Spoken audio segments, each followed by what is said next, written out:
पानी से चिंता बढ़ाने वाली खबर। नर्मदा नदी खतरे के निशान के पार 126.90 मीटर पर नर्मदा का जलस्तर पहुंच चुका है। खतरे के निशान से तकरीबन 3 मीटर ऊपर नर्मदा है।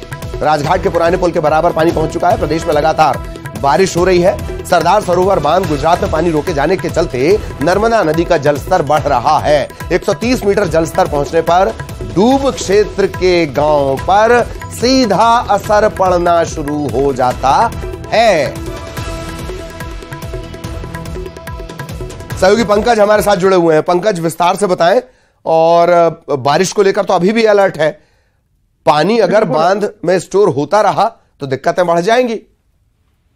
जी बिल्कुल, जाहिर सी बात है ललित, चूंकि बड़वानी जो जिला है वो सरदार सरोवर बांध के कैचमेंट एरिया में आता है और लगभग 68 किलोमीटर का एरिया बड़वानी जिले का है, जहां के तटीय इलाकों के गांव जो है इस डूब की जद में आते हैं। और लगातार जिस तरीके से सरदार सरोवर बांध में जलस्तर बढ़ रहा है, कहीं न कहीं डूब का खतरा जो है बड़वानी पे मंडराता जा रहा है। हालांकि जो सरदार के 2 अलग अलग माध्यमों से, एक तो जो उनका केनाल हेड पावर हाउस है और दूसरा रिवर बेड पावर हाउस है, इन दोनों के माध्यम से लगभग 15,000 क्यूमेक्स पानी जो है वो छोड़ा जा रहा है। लेकिन वहां पर जो पानी की जो आवक है बांध में, वो लगभग 38,000 के लगभग हो रही है। तो कहीं ना कहीं जो है आने का जो जलस्तर का जो वो बढ़ रहा है, वो खतरे के निशान के ऊपर ही जाता नजर आ रहा है ललित। जाहिर तौर पर 15,000 क्यूसेक छोड़ा जा रहा है और 38,000 यानी तकरीबन 40,000 क्यूसेक पानी की आवक है। बहुत बहुत धन्यवाद पंकज। और अब संग्रौली से बड़ी खबर। पुराने विवाद में 2 पक्षों में लात घूंसे चल गए। 4 लोगों ने मिलकर एक व्यक्ति को जमकर बेदम पीटा। एक आरोपी गिरफ्तार है, 3 अब भी फरार है। विवाद क्यों शुरू हुआ था? विवाद शुरू हुआ आपस में गाड़ी की टक्कर को लेकर। मोरवा थाने के LIG चौराहे की यह घटना है। घटना के वक्त का ये वीडियो अब सामने आया है। राज द्विवेदी हमारे सहयोगी हमारे साथ जुड़े हुए हैं।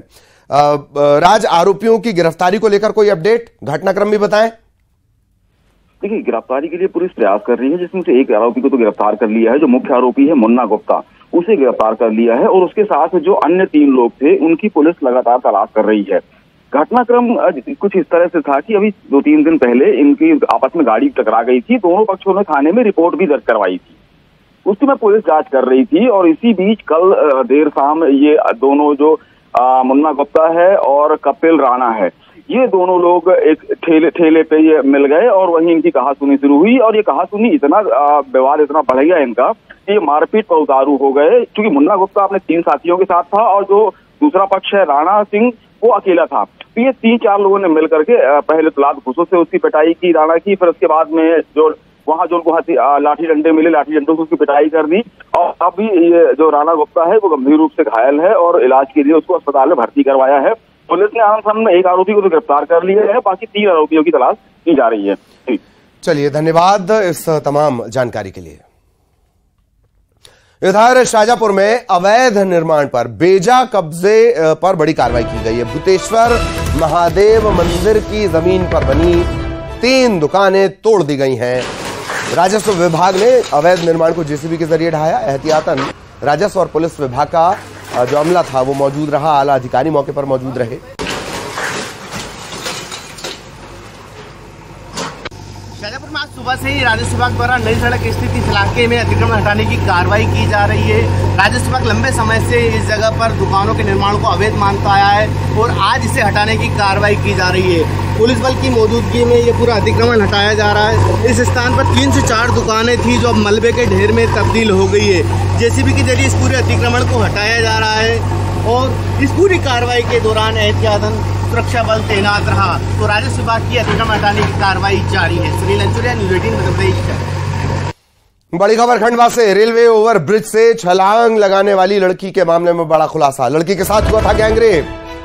नाबालिग है पीड़िता। मनोज समेत एक अज्ञात के खिलाफ केस दर्ज किया गया है। खंडवा के जिला अस्पताल में भर्ती है। 15 जुलाई की रात गैंगरेप का पूरा मामला। 16 जुलाई को इसने रेलवे ओवर ब्रिज से छलांग लगा दी थी। बड़ी खबर खंडवा के मामले में। पीड़िता नाबालिग है, गैंगरेप इसके साथ हुआ है। शुरुआत में यह घटनाक्रम खुदकुशी की कोशिश का मामला निकलकर सामने आया। 15 जुलाई को पूरा घटनाक्रम, 16 जुलाई को इसने छलांग लगाई थी। अब यह बात निकलकर सामने आ रही है, मामला गैंगरेप का है।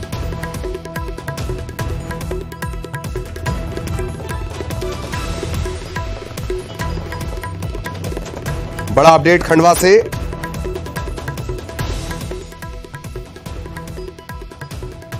और अमित हमारे सहयोगी इस वक्त हमारे साथ जुड़े हुए हैं। अमित, पूरी जानकारी विस्तार से। ललित जी, मैं बता दूं कि 15 और 16 जुलाई का ये मामला है। 15 जुलाई की रात को जो नाबालिग है उसके साथ गैंगरेप हुआ था। 2 युवक इसको अगवा करके ले गए थे और फिर इसके साथ गैंगरेप किया।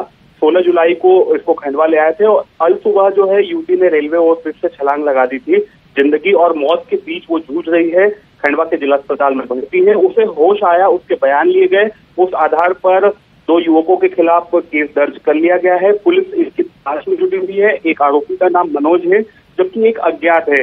युवती फिलहाल अस्पताल में भर्ती है और वहां उसकी जिंदगी बचाने के प्रयास किए जा रहे हैं।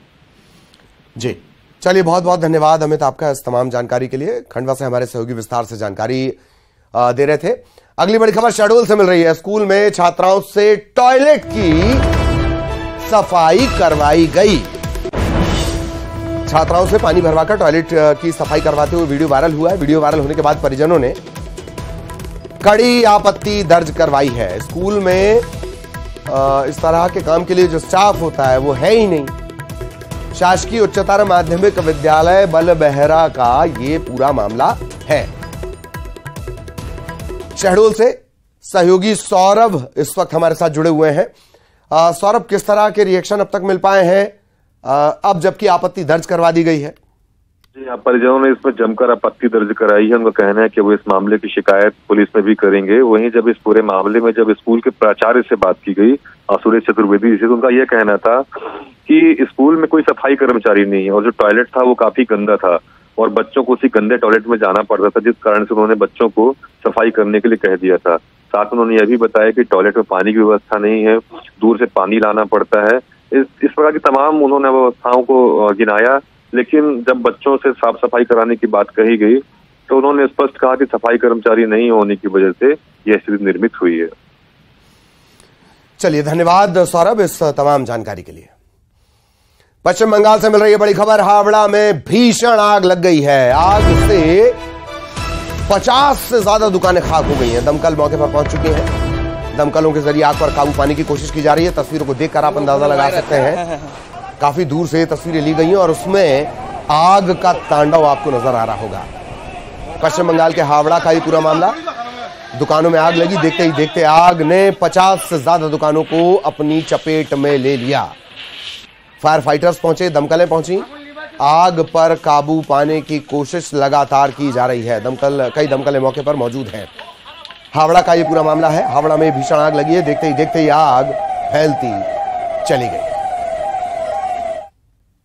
बड़ा अपडेट भोपाल से। प्रियंका गांधी का स्वागत करने के लिए पीसीसी चीफ ग्वालियर रवाना हो गए। मध्य प्रदेश कांग्रेस के अध्यक्ष कमलनाथ स्वागत करेंगे। ग्वालियर वो रवाना हुए हैं। कमलनाथ के साथ छिंदवाड़ा के सांसद और उनके बेटे नकुलनाथ भी ग्वालियर रवाना हुए हैं। विशेष विमान के जरिए वो रवाना हुए हैं भोपाल से ग्वालियर के लिए। ग्वालियर पहुंचकर कांग्रेस महासचिव प्रियंका गांधी का वो स्वागत करेंगे। आज प्रियंका गांधी महारैली को संबोधित करने के लिए पहुंच रही हैं। जन आक्रोश महारैली, इसका ग्वालियर में आयोजन किया जा रहा है। मेला ग्राउंड में कांग्रेस की महासचिव प्रियंका गांधी पहुंचेंगी। तो ग्वालियर चंबल अंचल में कांग्रेस आज अपनी ताकत दिखाने जा रही है और स्वागत करने के लिए कमलनाथ ग्वालियर रवाना हो गए। 2023 में मध्य प्रदेश का किला फतह करने के लिए कांग्रेस एड़ी चोटी का जोर लगा रही है। उसी कड़ी में प्रियंका गांधी के ताबड़तोड़ दौरे मध्य प्रदेश में हो रहे हैं। पहले जबलपुर और उसके बाद अब ग्वालियर चंबल संभाग में एक बड़ा कार्यक्रम आज आयोजित किया गया है, जिसको जन आक्रोश महारैली नाम दिया गया है, क्योंकि ये जन आक्रोश है सरकार के खिलाफ, सरकार की योजनाओं के खिलाफ। और यही कारण है कि अब से कुछ देर बाद प्रियंका गांधी यहां पर इसी मंच पर हुंकार भरेंगी। तैयारियां कैसी हैं हम आपको तस्वीरों के माध्यम से दिखाएं। ये ग्वालियर का मेला ग्राउंड का इलाका है और ये देखिए तैयारियों को अब जो है अंतिम रूप दिया जा रहा है। बताया जा रहा है कि लगभग 1 लाख लोग जो है वो इस रैली में शामिल होने के लिए ग्वालियर चंबल संभाग से आएंगे और इस रैली को न केवल प्रियंका गांधी संबोधित करेंगी बल्कि उनके साथ मध्य प्रदेश के तमाम जो दिग्गज नेता हैं वो भी यहां पर मौजूद रहेंगे। अलग अलग इलाकों से तमाम जो लोग हैं उनको इस जिम्मेदारी दी गई है कि अधिक से अधिक कांग्रेस के कार्यकर्ता और आम लोगों को यहां पर लाया जाए। यही कारण है कि जिस तरीके से चाहे दिग्विजय सिंह की बात करें या दूसरे अन्य नेताओं की बात करूं, लगातार ग्वालियर चंबल संभाग में डेरा जमाए हुए थे और अधिक से अधिक इलाकों में उन्होंने संपर्क किया है ताकि बड़ी संख्या में लोग यहां पहुंचे। क्योंकि जबलपुर अगर मैं रैली की जिक्र करूं तो उतनी भीड़ नहीं थी जितनी होनी चाहिए और यही कारण है कि इस रैली को बहुत महत्वपूर्ण रैली माना जा रहा है क्योंकि ये इलाका जो है वो बीजेपी के दिग्गजों का इलाका है। केंद्रीय मंत्री नरेंद्र सिंह तोमर इस इलाके से आते हैं, ज्योतिरादित्य सिंधिया इस इलाके से आते हैं, प्रदेश अध्यक्ष वी डी शर्मा इस इलाके से आते हैं और तमाम जो मंत्री हैं वो इस इलाके में हैं। तो ऐसे में अब बीजेपी अपने इस किले को बचाने का प्रयास करेगी क्योंकि अगर 2018 के अगर चुनावों की बात करते हैं तो इस इलाके में से 34 में से 27 सीटों पर कांग्रेस को विजय हासिल हुई थी और 2018 के परिणामों को एक बार फिर दोहराने का प्रयास जो है वो यहाँ कांग्रेस की तरफ से किया जा रहा है। देखना होगा कि प्रियंका गांधी की ये रैली मध्य प्रदेश के खासकर ग्वालियर चंबल संभाग के कांग्रेस कार्यकर्ताओं में कितना जोश भरने का काम करती है। कैमरामैन खिलान सिंह के साथ शैलेंद्र सिंह, न्यूज़ 18 ग्वालियर। और अब जशपुर से बड़ी खबर आपको बता दें, सरीटोला गांव में हाथी का उत्पात, 2 घर